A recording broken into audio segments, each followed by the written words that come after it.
একটা মেয়েকে জিজ্ঞেস করা হয়েছিল বিয়ের আগে আর পরের মধ্যে পার্থক্য কি।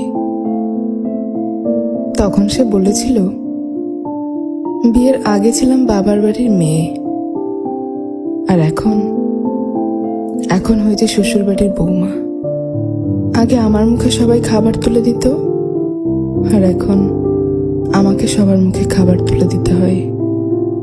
আগে একটু ব্যথা পেলে চিল্লাচিল্লি করে সারা বাড়ি মাথায় তুলে ফেলতাম, আর এখন অনেক ব্যথা পেলেও একটা শব্দ করি না। আগে হাসার জন্য মা বকতো, আর এখন কাঁদতে গেলেও ভয় হয়।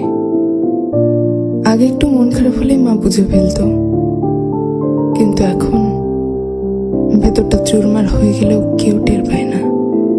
আগে ভাবতাম বাইরের জগৎটা অনেক শান্তি, কিন্তু এখন বুঝি মায়ের আঁচলে নিজেই শান্তিতে ছিলাম।